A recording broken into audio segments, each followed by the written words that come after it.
거룩하신 하나님 아버지 감사합니다. 찬양하고 경배합니다. 우리의 예배를 받으시고 우리의 만남을 즐거워하시옵소서. 우리에게 또 이곳에 임재하셔서 은혜와 사랑을 풍성히 부어주셔서 성장하게 하시고 세상을 이길 믿음의 사람, 세상에 하나님의 영광을 드러내는 그런 사람들로 우리 모두가 설 수 있도록 복 주시옵소서. 어떤 상황과 어려움 가운데 왔을지라도 주님을 만남으로 말미암아 위로받게 하시고 또 그 모든 것을 이길 수 있는 그런 해답을 얻을 수 있도록 복 주시옵소서. 감사하옵고 예수님 이름으로 기도드리옵나이다. 아멘. 예수님께서 우리 주님께서 곧 오시겠다고 이렇게 말씀하셨죠. 그래서 주님께서 재림에 대해서 말씀하시고 이렇게 말씀해 주셨어요. 누가복음 12장 47절에 보면은 주인의 뜻을 알고도 준비하지 아니하고 그 뜻대로 행하지 아니한 종은 많이 맞을 것이요 알지 못하고 맞을 일을 행한 종은 적게 맞으리라. 심판에 대해서 예수님께서 말씀하고 있죠. 그래서 이 말씀을 여러분이 읽었을 때 주님의 의중이 뭐겠어요? 어떤 걸 지금 말씀하는 거죠? 주인의 뜻을 알고 준비해서 주인의 뜻대로 행하라. 그런 지금 사실 내용이죠. 이걸 우리한테 적용하면 사실 우리 모두에게는 우리의 주인이신 주님의 뜻이 있어요. 우리 각자에게 하나님께서 우리를 향하신 주님의 다 뜻이 있다는 거죠. 그 뜻을 우리가 알고 사실 우리의 인생은 그걸 준비하고 또 그 뜻대로 행하라고 지금 우리에게 말씀하고 있는 거죠. 그러므로 여러분은 우리가 이 땅에 태어났잖아요. 지금 사실 우리가 생각을 많이 해야 돼요. 나는 왜 남자로 태어났을까? 나는 왜 여자로 태어났을까? 왜 나는 이 시대에 태어났을까? 그리고 왜 이런 모습으로 태어났고 왜 대한민국이라는 땅에 태어났으면 지금 왜 나는 여기 있는 건가? 이런 질문들을 여러분이 던져야 됩니다. 그냥 우리는 거저 우연히 태어난 존재가 아니고 성경을 통해서 볼 때 하나님이 우리의 성별도 결정하시고 그리고 우리의 어머니 모태로부터 우리의 장부를 다 우리의 내장이라든가 모든 세포 하나를 하나님께서 지으셨어요.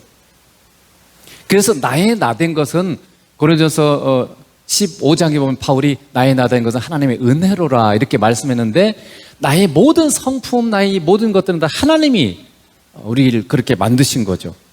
그렇게 만드신 하나님이 뭔가 뜻이 있다는 거죠. 나를 이 시대에 여기에 이런 모습으로 보내신 뜻이 있어요. 그 뜻이 뭔지를 여러분이 기도해서 알아내야 돼요. 우리 인생은 그냥 여기서 살면서 내가 공부 열심히 해서 좋은 직장 가서 편히 살고 좋은 집 사고 이렇게 이게 우리 인생의 뜻이 아닙니다. 목적이 아니에요. 나를 이 땅에 보내신 하나님은 왜 나를 이 땅에 이런 모습으로 보내셨을까? 하나님, 나를 통해서 뭘 하고 싶으십니까? 이 하나님의 뜻을 여러분이 항상 기도해야 돼요. 다른 것은 많이 열심히 연구하고 다른 것 많이 공부하는데 왜 하나님의 뜻은 가장 중요한 나를 창조하시 이 땅에 보내신 하나님이 나를 보내신 뜻이 뭔지는 안 물어봐요. 기도를 해도 주로 내가 원하는 걸 들어주세요. 이거 해주세요. 저거 해주세요. 이런 기도는 많이 하는데 하나님 나를 통해서 뭐 하고 싶으세요? 이걸 사실은 여러분이 발견해야 되는 거죠. 그러면 여기 지금 말씀하는 것처럼 주인의 뜻을 알고 잘 준비해야 하나님 앞에 상급이 많아요. 근데 주님의 뜻을 모르면 어떻게 돼요? 엉뚱한 짓 하는 거예요, 우리가.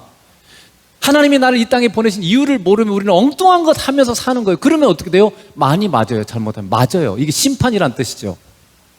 반대로 말하면 주님의 뜻을 잘 알고 잘 순종하면 상급이 많다는 뜻이 되는 것이죠. 그래서 여러분은 여러분을 향하신 하나님의 뜻이 무엇인지 발견했습니까?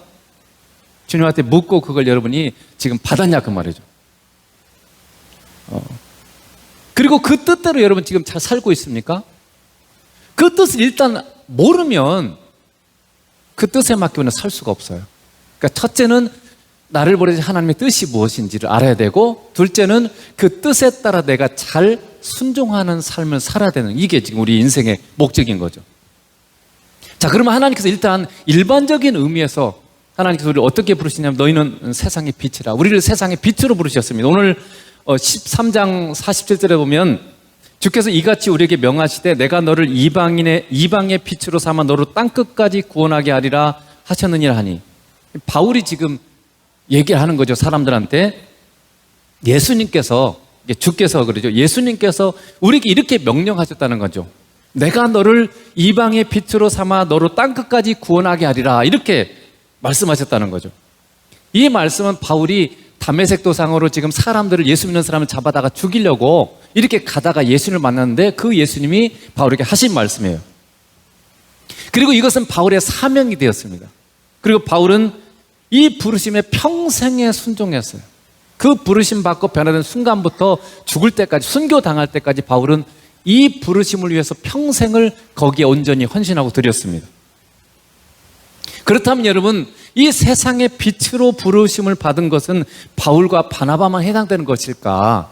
생각해 볼 필요가 있죠. 성경은 우리한테 주신 거예요. 그 당시에 부름받은 사람들한테도 주신 것이지만 후대에 예수 믿는 우리한테 주신 거라고 돼 있죠. 로마서 15장 4절은 성경이 기록된 것을 우리에게 거울로 우리에게 주신 거라는 거죠. 고린도서 10장에도 보면 우리에게 주셨다고 이렇게 말씀하셨어요. 우리에게 말씀하신 거다 이렇게 말씀하고 있습니다. 자, 그렇다면 마태복음 5장 14절을 보세요. 너희는 세상의 빛이라. 예수님께서 지금 산상수훈에서 제자들과 모든 지금 사람들한테 말하는 거죠. 예수 믿는 사람들에게 너희는 세상의 빛이라 이렇게 말씀하셨어요. 산 위에 있는 동네가 숨겨지지 못할 것이요 사람이 등불을 켜서 말 아래 두지 아니하고 등경 위에 드나니 그럼 이름으로 집안 모든 사람에게 비치느니라. 예수님께서 지금 말씀하는 거예요. 너희는 세상의 빛이다. 그러니까 우리 예수 믿는 사람 뭐예요? 다 우리는 세상의 빛이에요. 빛을 두신 목적도 여기 지금 말씀하고 있죠. 사람이 등불을 켜서 말 아래 둔다, 이렇게 뭔가 감추는 바구니 같은 데 감춰두지 않는다는 뜻이에요. 등불은 어떻게 해요? 등잔대 위에 두잖아요. 왜 거기다 둬요? 높은 데 둬야만 다 비칠 수 있기 때문에 그렇습니다. 하나님께서 우리를 부르시면 우리를 높은 데 두세요. 뭔가 드러난 곳에 두셔서 사람들한테 빛을 드러낼 수 있는 그런 자리에 하나님께서 우리를 배치해 두세요. 그래서 여러분, 우리 역할이 중요한 거죠. 그래서 우리를 세상의 빛이라고 말씀하셨고 우리를 빛으로 삼으신 것은 사람들에게 이 빛을 비추기 위해서예요. 그러면 여러분, 빛의 역할이 뭐죠? 불빛이 있는데 불빛의 역할이 뭡니까? 첫째는 이 불빛은요, 사람들이 자기 자신의 모습을 보게 만듭니다. 여러분, 어두운 데서는 자기의 모습이 보이지 않죠. 근데 빛이 있는 곳에 가면 내 얼굴이 보이고 내 옷이 보이죠. 내 옷에 뭐가 묻어서도 캄캄한 곳에는 묻은지를 몰라요. 내 얼굴이 뭐가 좀 예를 들면 눈곱이 있다든지 뭐 이래도 잘 몰라요. 근데 빛 가운데 가서 거울을 보면 딱 보이잖아요. 그런 것처럼 여러분, 우리가 세상의 빛이라고 말할 때 세상에 믿지 않는 자들이 우리를 보고 자신들의 죄악을 깨달아야 돼요. 그게 우리 역할이죠. 자신들의 불행함 그리고 자신들의 어리석음을 깨달아야 됩니다. 교회인 우리를 통해서 하늘의 것을 추구하는 인생인 우리를 통해서 하늘의 사랑을 그들이 봐야 돼요. 세상 사람들은요, 나름대로 사랑의 정의가 있어요. 나름대로 이것이 사랑이다 이렇게 말하는데 성경은 뭐라고 말합니까? 요한일서 3장에 보면요, 예수님의 사랑을 맛보기 전에는 우리가 사랑을 알 수 없어요. 이로써 우리가 사랑을 알았나니 이렇게 말하죠. 요한일서 3장 16절에 보면 그리스도께서 우리를 위해서 죽으심을 통해서 우리가 이로써 사랑을 알았다 이렇게 말하고 있습니다. 그래서 우리를 통해서 하늘의 사랑, 예수님의 사랑이 세상에 드러나야만 세상의 사람들이 이게 사랑이 아니구나, 내가 지금까지 알아왔던 것은 그냥 사랑이 아니고 진짜 사랑은 이거구나, 이걸 우리가 드러내줘야 된다는 거죠. 우리의 선함을 보고 자신들의 삶이 선하지 않은 걸 깨달아야 돼요. 나름대로 세상 사람들은요, 전부 다 선하다고 생각해요. 대부분 사람들은 나는 문제가 없어, 나는 법 없이도 살 사람이야, 나처럼만 되면 다 세상은 문제 없어, 이런 사실은 교만함이 다 있어요. 자기가 사실 잘못됐다고 생각하면 다 고치겠죠. 근데 왜 안 고칩니까? 나는 문제가 없어. 다 그렇게 생각하기 때문에 지금 그렇게 살아가고 있는 거죠. 근데 우리가 이 주님과 함께 하면서 하늘의 선함을 드러내 보여줘야 사람들이 진짜 저게 선이구나, 세상에서 맛볼 수 없는 사랑, 그리고 세상에서 볼 수 없는 선함이 교회 안에 있어야 되는 거죠. 예수 믿는 우리에게. 그걸 사람들이 볼 때 충격이 돼야 돼요. 여러분이 직장에서 직장 생활을 하는데 자신들이 지금까지 봐왔고 자신들이 지금까지 알아왔던 사람들의 형태, 사람들의 행동들이 있는데 그것과 예수 믿는 사람이 너무 다른 걸 봐야 돼요. 이건 정말 성숙한 사람들만이 할 수 있는 거죠. 그래서 저런 삶도 있구나. 세상에 저런 사람이 있구나. 이런 걸 우리가 보여줄 수 있어야 돼요. 그게 지금 사실은 빛이라 이 말이었어요. 그래서 여러분이 점검해야 돼요. 여러분을 통해서 여러분 옆에 있는 사람들이 자신들의 죄악과 자신들의 잘못된 삶을 깨닫고 있는지. 오늘 여러분 한탄스러운 게 뭐냐면 교회만 다녀요. 종교인이 됐어요. 교회는 다니고 열심히 다니고 뭔가 하는 것 같은데 전혀 덕스럽지를 못해요. 세상 사람들과 다를 바가 없는 그런 삶을 사는 그리스도인들이 대부분인 경우가 너무 많아요. 그래서 우리가 빛의 역할을 예수님께서 너희는 세상의 빛이라 이렇게 말씀하셨는데 이 빛의 역할을 되지 못하는 거죠. 세상 사람과 하나도 다를 바가 없고 심지어는 세상 사람보다 더 악하고 더 잘못된 삶을 사는 그리스도인도 많이 있습니다. 그래서 여러분 우리가 이 말씀을 들을 때 나는 지금 그러면 그 빛의 역할을 잘하고 있는 건가? 이걸 여러분 점검해야 되는 거죠. 두 번째는 빛은요 바른 길을 가게 하죠. 어두운 데서는 저 어렸을 때는 사실 이 전기가 들어오지 않았습니다. 제가 70년대 초반에 저희 동네에 전기가 들어왔어요.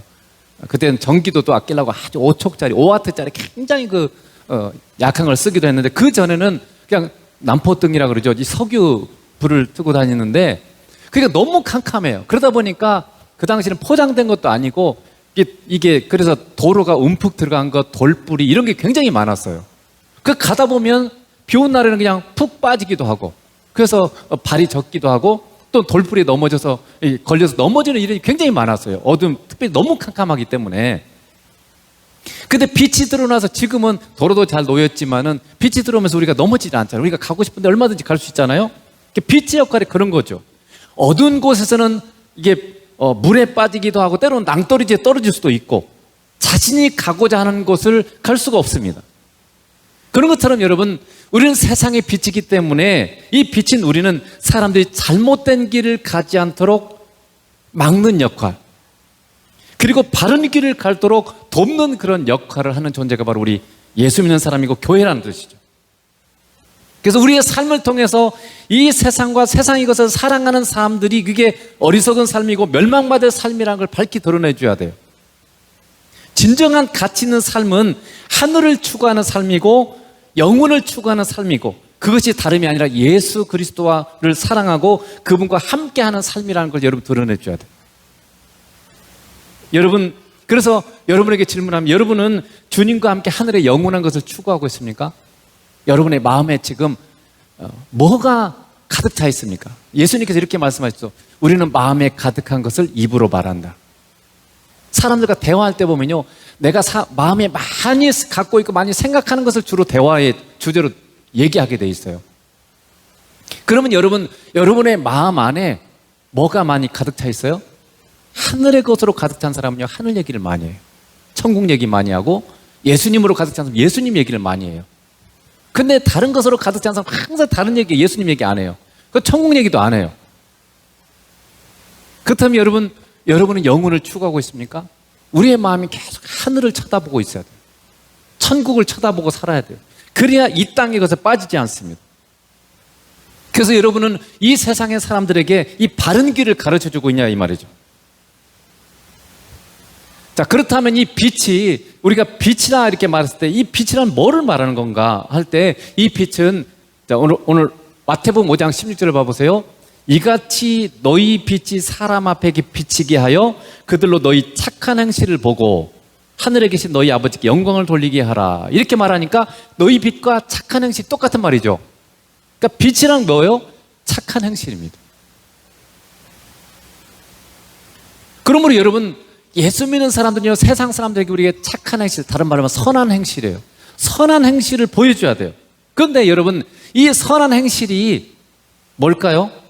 우리가 행할 수 있을까요? 우리가 생각하는 그런 선일까요? 그렇지 않습니다. 자, 마태복음 19장 17절을 봐보세요. 예수께서 이르시되 어찌하여 선한 일을 내게 묻느냐? 선한 이는 오직 한 분이시니라. 내가 생명에 들어가려면 계명들을 지키라. 자, 이 말씀은 한 율법사가 예수님한테 찾아왔어요. 선한 선생님이요? 내가 어떻게 해야 영생을 얻을 수 있습니까? 이렇게 질문을 던졌을 때 예수님이 하신 말씀이에요. 선한 이는 아무도 세상에 존재하지 않는다. 하나님 한 분밖에는 선한 이가 없다. 이렇게 말씀하셨어요. 그러니까 우리가 빛이고 우리가 착한 행실을 해야 될 때 이 착한 행실은 우리가 할 수 있는 게 아니에요. 왜냐하면 선한 분은 하나님밖에 없잖아요. 그러니까 하나님이 행하는 것만이 선한 행실이고 그것만이 빛이에요. 내가 그러니까 빛된 역할을 하려면 하나님이 사시는 수밖에 없어요. 그러므로 여러분, 우리의 빛, 즉 선한 행실은 하나님이 행하시는 것을 말하는 거예요. 즉 하나님이신 예수님이 우리 안에 사시죠. 그러니까 예수님이 나를 통해서 사는 것만이 그것이 착한 행실이고 그것이 빛된 내가 역할을 하는 거죠.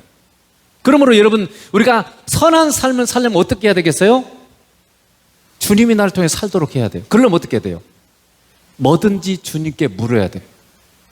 내 삶의 모든 걸 주님께 묻고, 그러면 성령님이 응답해 주죠. 성령님이 나를 인도하십니다. 그러면 성령님 인도하심을 따라서 주님께 순종하는 길밖에 없어요. 그게 우리의 빛된 삶이에요. 그게 착한 행실이에요.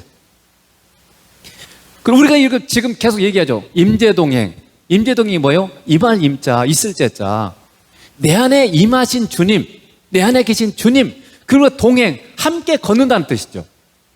그러니까 임재동행만이 내가 착한 행실, 빛으로의 삶을 살 수 있는 거예요. 내 안에 계신 예수님이 내 안에 계신데 그분과 함께 내가 계속 걷는 거죠. 어떻게 걸어요? 그분이 걷는 길로 걸어야 돼요. 내가 먼저 가버리면 안 돼요.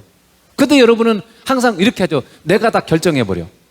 이거 하겠다, 저거 하겠다. 그래 놓고 예수님 이거 하는데 도와주세요. 잘 될 수 있도록. 항상 그런 식이죠. 그거는 내가 주인이에요. 내가 하는 거예요. 근데 이 빛, 내가 빛으로 살아가려면 예수님이 나를 통해서 사셔야 되는데 예수님이 이끌어 가셔야 돼, 나를. 그러면 어떻게 돼요? 모든 결정을 할 때 항상 제가 말씀드린 것처럼 나의 삶의 선택권, 나의 삶의 주도권을 누구한테 드리라고? 예수님께 드려야 돼요. 우리의 삶의 모든 선택들이 너무 가득합니다. 사실은 이 자리에 여러분이 앉아있는 것도 선택이에요. 지금 이 순간도 여러분 선택할 수 있어요. 지금도 내가 딴 생각을 하기로 선택할 수 있고 가만히 있으면 딴 생각하잖아요. 근데 내가 주님께 집중하는 선택을 할 수도 있어요. 그냥 우연과 습관처럼 되고 있지만 사실 우리는 계속 선택을 지금 하고 있는 거죠. 그래서 그 선택을 주님이 기뻐하는 선택을 해야 돼요. 주님 잘 모를 때는 주님께 물어보고, 이렇게 하는 것이 바로 착한 행실이고 그게 빛된 삶이다. 지금 하나님 그렇게 말씀하는 거죠. 여러분, 요한복음에 보면 예수님이 참빛이라 이렇게 말씀하셨어요. 요한일서 1장 9절에 보면 참빛 곧 세상에 와서 각 사람에게 비추는 빛이 있었나니. 우리말은 조금 약간 이 말이 이해하기 어려워요. 근데 영어 NIV 성경에 보면 이렇게 돼 있죠. The true light that gives light to every man. 이 말은 무슨 말이냐면요, 참된 빛이 있었는데 이 빛이신 참빛이 사람들에게 빛을 준다, 이렇게 돼 있어요. 예수님이 우리에게 빛을 주시는 분이십니다. 그래서 우리 믿는 자가 빛일 수 있는 것은요, 참빛인 예수님이 우리 안에 계시기 때문에 그래요. 내가 빛인 이유는 참빛인 예수님이 내 안에 계시니까 내가 빛이 되는 거예요. 등불이잖아요. 여러분 등불을 알죠? 옛날에 그 안에 심지에 밑에 석유가 있고 불을 붙이면은 거기에 불이 붙어 있어요. 그러면 이게 그걸 뭡니까? 유리로 이렇게 감쌉니다. 그럼 빛이 이렇게 반사해서 나오는 거죠. 그러니까 사실은 이 심지에 그 불이 예수님이에요. 그리고 나는 뭐예요? 유리 같은 존재인 거죠. 우리의 역할은 참 빛이신 예수님이 드러나게 하는 거예요. 그런데 성경은 우리 연약한 이 질그릇 안에 보배이신 예수님을 모시고 있다고 말하고 있습니다. 자, 고린도후서 4장 7절을 봐보세요. 우리가 이 보배를 질그릇에 가졌으니 이는 심히 큰 능력은 하나님께 우리에게 있지 아니함을 알게 하려 함이라, 이렇게 돼 있어요. 여러분, 우리 안에 우리가 질그릇이에요. 질그릇이 뭡니까? 흙으로 만든, 진흙으로 만든 그릇을 말해요. 이 질그릇 안에 보배로우신 예수님이 우리 안에 지금 계세요. 그러면 보배이신 예수님이 우리 질그릇, 우리를 통해서 여러분 드러나려면 어떻게 해야 돼요? 질그릇은 빛을 투과할 수 없어요. 어떻게 해야 돼요? 이 질그릇이 깨져야 돼요. 예수님이 내 안에 사시는데 내 안에 사시는 예수님이 나를 통해서 드러나려면요, 내가 깨져야 돼요. 그러니까 내가 죽어야 되는 거죠. 갈라디아서 2장 20절식으로 말하면 내가 죽어야 예수님이 드러나는 거고, 내가 죽은 만큼, 내가 깨진 만큼 예수님이, 보배로우신 예수님이 세상에 드러나는 겁니다. 그러니까 이 죽는다는 말이 뭐예요? 깨진다는 말이 뭐예요? 내가 사는 게 아니고 예수님이 사실 수 있도록 모든 결정권, 선택권을 예수님께 넘겨드리는 걸 말하는 거예요. 내 계획, 내 감정, 내 생각으로 살아가면 내가 사는 거예요. 내가 죽어야 예수님이 살 수 있기 때문에 여러분, 우리는 죽은 자처럼 예수 믿는 사람은 내 계획으로 사는 자가 아닙니다. 우리는 내 생각으로 사는 자가 아니고 우리의 기준으로 사는 자가 아니고 우리의 감정으로 사는 자가 아니에요. 예수를 믿는다고 하는 것은, 예수님을 나의 주님으로 모신다는 건 뭐냐면, 이제는 우리가 사는 것은 우리의 계획을 주님의 계획으로 바꿔야 돼요. 주님의 계획에 내 계획을 맞추는 거죠. 나의 생각을 주님의 생각으로 맞춰야 돼요. 나의 기준을 주님의 기준으로 맞춰야 돼요. 나의 감정을 주님의 감정으로 맞춰야 돼요. 근데 우리는 다 내 계획, 내 생각, 내 기준, 내 감정으로 살아가잖아요. 그러니까 안 바뀌는 거죠. 그러니까 예수님이 안 나타나고 서로 부딪히는 거. 생각이 더 다르잖아요. 감정이 서로 다르잖아요. 기준이 서로 다르잖아요. 집에서 부부간에 왜 싸웁니까? 기준이 달라요. 기질이 다르고, 남성과 여성이 다르고, 하나님이 지으신 이 MBTI 보면 기질이 너무 달라요. 그러니까 보는 각도가 다르고 생각하는 게 서로 달라요. 그러니까 부딪힐 수밖에 없어요. 근데 우리가 예수님의 생각과 예수님의 기준으로 바뀌면 어떻게 됐어요? 서로 하나가 되죠. 그래서 이것은 우리가 주님과 온전히 하나가 될 때만 가능한 겁니다. 그래서 여러분, 우리의 신앙의 여정을 다시 한번 정리하면 이런 거죠.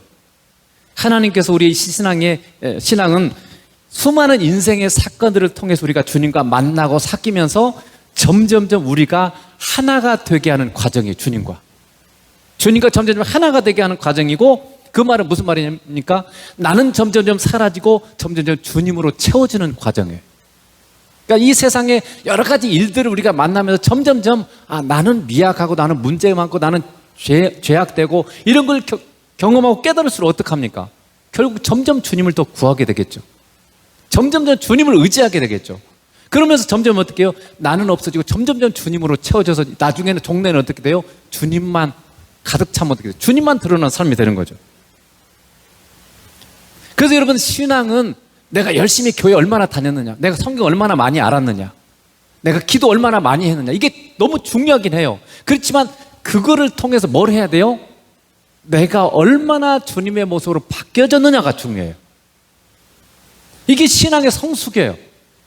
근데 사람들이 교회 열심히 다녔냐, 성경 많이, 이걸로만 기준을 삼아버리니까 엉뚱한 결과를 나오는 거죠. 그러면 여러분, 그런 관점에서 보면 여러분은 주님을 얼마나 닮았습니까? 주님과 얼마나 주님의 모습으로 바뀌어졌습니까? 여러분 안에 계신 보배로우신 예수님이 여러분을 통해서 얼마나 보이고 있습니까? 나만 보이고, 내 성격만 지랄 많고 문제 많고 이런 내 성격만 보이는 건지, 완전하지도 않고 흠 많은 내 기준만 자꾸 보이고 있는 건지, 진짜 온전하신 흠 없으신 예수님, 그분이 보이고 있는 건지, 여러분 이걸 우리가 점검해야 된다 그 말이죠. 우리가 드리는 예배, 우리가 말씀을 대하는 것, 기도하는 것, 삶에서 주님을 찾는 것은요, 모두 우리가 주님과 온전히 하나가 되기 위한 과정이고 재료예요. 나는 없어지고 오직 보배로우신, 그리고 영광스러우신 예수님만 보이는 존재로 변화되기 위해서 이런 지금 예배를 드리고 있고, 성경을 보고 있고, 기도하고, 이런 삶을 사는 거죠. 우리가 주님과 하나가 되어 참비시며 진정한 보배신 예수님을 세상에 드러내는 그런 존재로 하나님이 우리를 부르셨어요. 이게 너는 세상의 빛이라 하는 말씀의 진정한 의미입니다. 그러므로 여러분이 주님과 하나가 되어 정말 예수님 그분만이 더 선명하고 더 풍성하고 그리고 온전하게 보여드리는 그런 존재로 여러분이 지금 서가고 있는가, 이게 하나님 우리를 부르신 목적이라는 거죠. 이걸 여러분이 항상 점검하라는 거죠. 두 번째로, 이런 삶을 살기 위해서 항상 은혜 안에 거해야 됩니다. 자, 오늘 13장 43절에 보면, 회당이 모임 끝난 후에 유대인과 유대교에 입교한 경건한 사람들이 많이 바나바와 바울을 따르니 두 사도가 더불어 말하고 항상 하나님의 은혜 가운데 있으라 권하니라. 성도들에게 바울이 견문하는 게 뭐예요? 항상 은혜 가운데 거하라, 하나님의 은혜 가운데 있으라, 이렇게 말하고 있어요. 영어 성경에는 continue in the grace of God 이렇게 돼 있죠. 그러니까 하나님의 은혜 안에 계속 지속적으로 계속 머물러 있는 걸 말하는 거죠. 여러분, 우리 안에는 예수님을 사랑하고 그리고 예수님과 동행하고 예수님을 기쁘시게 하고자 하는 그런 마음이 있어요. 그런 마음이 있는 사람이 구원받은 사람이라 그랬죠. 구원받지 못한 사람은 예수님을 사랑할 마음이 없어요. 예수님을 기쁘게 하고자 하는 마음도 없어요. 성령님이 그 안에 있는 사람만이 내가 예수님을 잘 믿어야 되는데, 예수님을 내가 사랑해야 되는데, 이런 마음이 있어요.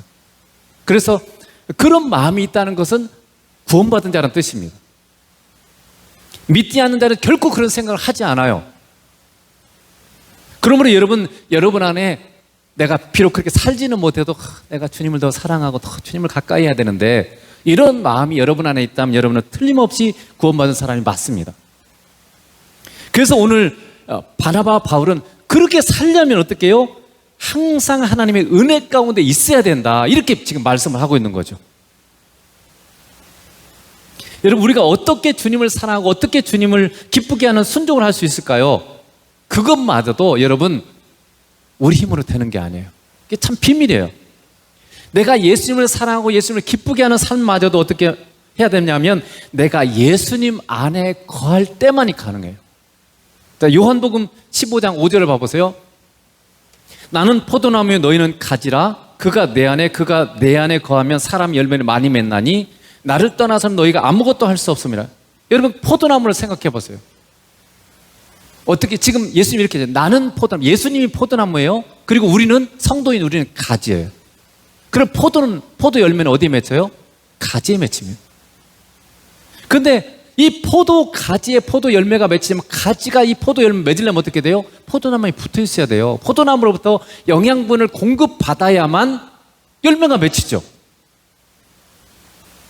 그러니까 여러분, 우리가 예수님을 사랑하고 예수님을 기쁘게 하는 삶을 살고 싶다면 그게 뭐예요? 그게 열매예요, 열매. 내가 예수님을 사랑하는 거, 그리고 예수님을 기쁘게 하는 삶을 사는 거, 이게 지금 열매죠. 이 열매는 어떻게 해요? 우리가 예수님을 만날 때만 가능해요. 우리가 주님을 진실로 만나지 않고는 결코 우리는 주님을 사랑할 수도 없고 주님을 기쁘게 하는 삶을 살 수도 없어요. 이게 놀라운 비밀이에요. 여러분, 우리가 다 예수님 기쁘게 하고 싶잖아요. 근데 왜 안 돼요? 여러분, 예수님 안 만나고 있기 때문에. 예수 믿는 사람들이 정말 이걸 너무 많이 놓치고 있어요. 나 예수님을 사랑해야 되는데 왜 나는 사랑이 안 되지? 내가 예수 믿는데 왜 남편을 사랑하지 못할까? 왜 아내를 사랑하지 못할까? 왜 나는 말씀대로 잘 순종이 안 될까? 여러분, 그런 의문을 많이 갖지 않아요? 그 이유를 성경으로 이렇게 얘기하는 거죠. 내가 예수님 앞에, 예수님과 함께하고 예수님께 붙어 있을 때만 이 열매를 맺을 수 있다. 그러니까 내가 계속 예수님을 만나지 않고는 결코 여러분이 이 열매를 맺을 수 없어요. 사랑이 안 되는 거죠. 사랑할 수 없어요. 그래서 여러분, 주님을 기쁘게 하는 것도 주님을 만나는 것이고 주님을 만나야 주님을 기쁘게 할 수 있어요. 그러니까 목적도 과정도 똑같아요. 그러므로 여러분, 사실은 하나님의 정말 그 의중, 하나님 진짜 원하는 건 뭐냐면요, 주님과 우리의 진정한 만남이 있어요. 신앙의 목적을 제가 계속 얘기하죠. 주님과 우리의 사귐이다. 주님과 우리의 만남 자체가 신앙의 영원한 목적이고 본질이에요. 만남이 제대로 되면요, 그냥 사랑이 되고 그냥 이 빛의 역할을 하게 돼 있어요. 주님 말씀이 그렇게 얘기하잖아요. 내 안에 거의 막 절로 과실을 맺나니. 근데 우리는 주님은 안 만나고 내가 열심히 전도하고 내가 열심히 사랑하고 내가 열심히 뭔가 하려고 그래요. 안 됩니다. 내 힘으로 할 수 있는 게 아니에요. 내가 주님과 진정으로 만나고 주님으로부터 이 은혜를 공급받을 때만 어떻게 해요? 이 열매가 맺혀지는 거죠. 그럼 여러분, 우리가 어떻게 해야 주님과 만날 수 있습니까? 우리 신앙인들이 사실 항상 하고 있어요. 예배의 자리가 바로 주님을 만나는 자리죠. 성경을 읽는 자리가 바로 주님을 만나는 자리고 기도하는 자리가 예수님을 만나는 자리예요. 그리고 삶의 매 순간 주님을 찾는 자리가 바로 주님을 만나는 길입니다. 그런데 여러분, 생각해 보세요. 바리새인과 서기관과 같은 종교인들이요, 그런 행동을 했어요. 근데 왜 주님 못 만났죠? 그들도 예배하고 일주일에 2번씩 금식하고 그렇게 성경을 암송하고 있었어요. 근데 왜 못 만났어요? 진정한 신앙인의 삶과 종교인의 삶이 뭐가 다를까요? 종교인은요, 하나님과 예수님에게 관심이 없어요. 즉 하나님과 예수님은 사랑하지를 않습니다. 그저 종교인은 자신이 옳다고 믿는 것을 행할 뿐이고 자신이 원하는 것을 말할 뿐이에요. 하나님에게 관심이 없어요. 예수님에게도 관심이 없어요. 그저 내가 원하는 것, 나의 기준을 따라 행할 뿐입니다. 그러나 진정한 신앙인은요, 살아계신 나와 함께 하시는 하나님 아버지와 주님을 진심으로 만나고자 하는 마음을 가지고 있고, 만나고자 하는 가난한 마음, 겸손한 마음이 있는 거예요. 실제 쉬운 예를 들어봅시다. 여러분, 두 사람이 서로 만나서 사귄다고 생각해 보세요. 그럼 뭘 하죠? 한 남자와 한 여자가, 젊은 남자가 여자가 이렇게 만나서 서로 사귀면 어떻게 합니까? 참 제가 최근에 이렇게 우리 그 뉴스 하나 보니까 어떤 사람이 결혼했는데 자기 남편 직업이 뭔지도 몰라. 어떻게 그렇게 결혼할 수 있죠? 나중에 속아가지고 그걸 또 이게 또 방송에 나오더라고. 결혼하고 한참 살면서도 남편이 직업이 뭔지도 제대로 모르고, 이렇게 남편이 나는 변호사라 그러니까 그대로 그냥 믿어버리고 진짜 그런지도 확인도 안 해보고 그냥 이렇게 한 거죠. 근데 여러분, 정말 사귄다고 생각할 때 여러분 뭘 하죠? 첫째는 일단 생각해 보세요. 서로의 눈과 마음을 줘야 됩니다. 사귈 때는 상대방을 바라봐야 돼요. 그건 뭡니까? 귀를 기울이고 경청한다는 뜻이에요. 그게 존중하는 태도죠. 여러분이 얘기하고 있는 다른 사람이 다른데 쳐다보고 있어요. 그럼 어떻습니까? 기분 나쁘죠. 나를 존중해 주지 않는 거예요, 그거는. 사귈 때는 여러분 예배 시간도 마찬가지로 저에게 눈을 줘야 돼요. 눈으로 듣는 거예요. 귀로 듣는 게 아니고 눈을 줘야 됩니다. 그래서 사귈 때는 눈을 주고 그 다음에 마음을 줘야 돼요. 그러면서 마음을 나누면서 서로의 진심을 알아가고자 하는 그런 마음이 있어야 되겠죠. 그리고 사랑할수록 점점점 진심으로 상대방이 원하는 걸 알고 싶어하고, 상대방을 알고 싶어하고, 그리고 상대방이 원하는 것을 하게 돼 있어요. 그게 사랑의 여정이잖아요. 근데 내 기준만 강요해요. 내가 맞다고. 그런 사람은 사랑하는 사람이 아니면 사귀는 마음도 아니에요. 그래서 결혼이, 제가 얘기했죠. 결혼하는 게 50%고 나머지 50%는 맞춰가는 과정이에요. 내 기준을 없애고 정말 상대방의 기준을 존중하고, 주님의 기준으로 서로를 정말 사람을 중요하게 여기는 거. 내 기준 중요한 게 아니고 사람이 중요해요. 내 기준보다 내 남편이, 내 아내가 훨씬 더 중요해요. 근데 사람들은 내 기준 가지고 사람을 막 절단해버리고, 내 기준이 안 맞으면 나쁜 사람 되는 거예요. 잘못된 사람 되고. 그러니까 기준보다 사람이 훨씬 더 중요해요. 이게 하나님의 관점이죠. 어쨌든 여러분, 우리가 주님을 여러분이 만나려면 종교인이 아니고 정말 신앙인으로서 주님을 만나려면 어떻게 돼요? 여러분이 예배를 통해서, 말씀을 통해서, 기도를 통해서 주님을 만날 때 어떻게 해야 됩니까? 어떻게 하십니까? 여러분의 눈과 마음을 주님께 줘야 돼요. 성경을 읽을 때도 주님께 집중해야 돼요. 막 딴 생각이 들어오고 이러면 여러분 여기에 집중이 안 되면 하나도 안 들어옵니다. 아무리 많이 읽어도요, 안 들어와요. 그렇잖아요? 성경을 읽는데 내가 집중이 안 되면요, 하나도 안 들어와요. 저도 이렇게 통독 이렇게 틀어놓고 이렇게 듣거든요. 근데 막 딴 생각 들으면요, 안 들어와요. 뭐 읽어 지나가 버려요, 그냥.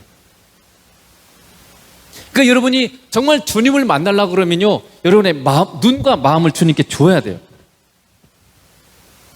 지금 이 예배 시간도 마찬가지예요. 예배 자리에 왔는데 아무것도 뭐가 없어. 그냥 왔다 가버렸어요. 그냥 참석했다는 하나의 그냥 위안. 나 할 일 했어. 이 정도 수준에서, 종교인 정도 수준에서 여러분이 예배를 드릴 수도 있습니다. 그런데 여러분, 이 시간 예배를 통해서 주님을 정말 여러분이 만나고자 하는 그런 마음을 가지고 여러분의 눈과 마음을 주님께 줘야 돼요. 그리고 여러분 안에 정말 주님을 만나고 싶어하고 정말 알고 싶어하는 그런 마음이 있습니까? 신앙인은 그런 마음을 가져야 돼요. 이 마음이 없으면 관심이 없잖아요. 상대방을 정말 알고자 하는 그런, 만나고 싶어하고 알고 싶어하는 마음이 있는데, 예를 들면 서로 사귀는데 만나고 싶은 마음이 없어요. 알고 싶은 마음도 없어요. 그럼 어떻게 돼요? 될 수 있으면 안 만나요. 핑계대요. 나 오늘 일 있어. 이렇게 하죠. 나 약속이 있어.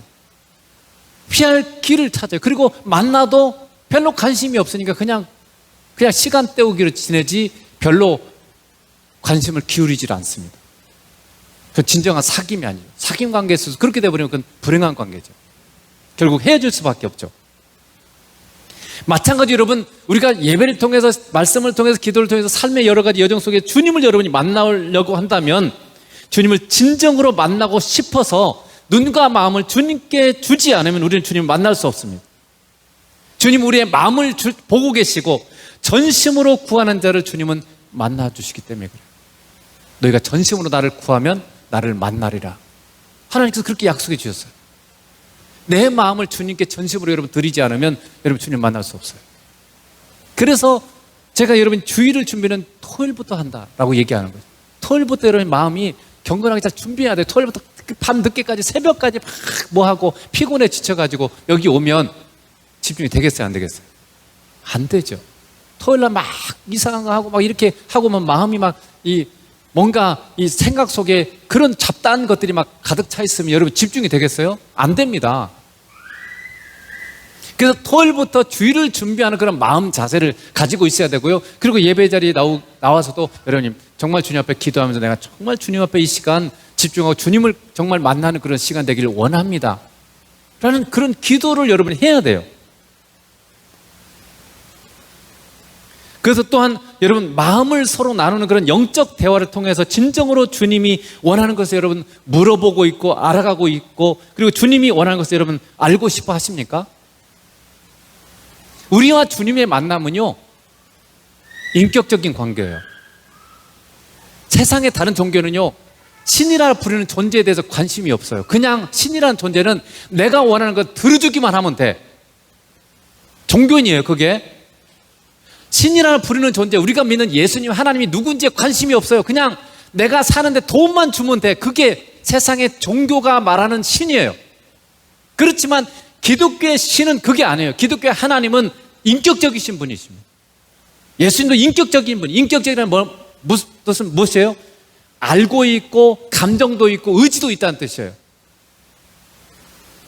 거기에 마음이 있고 감정도 있고 의지도 있어요. 여러분이 원하는 것만 말하면 사람 사이에 사귈 때 여러분 내 얘기만 얘기하면 어떻게 됩니까? 그게 사귀는 거예요?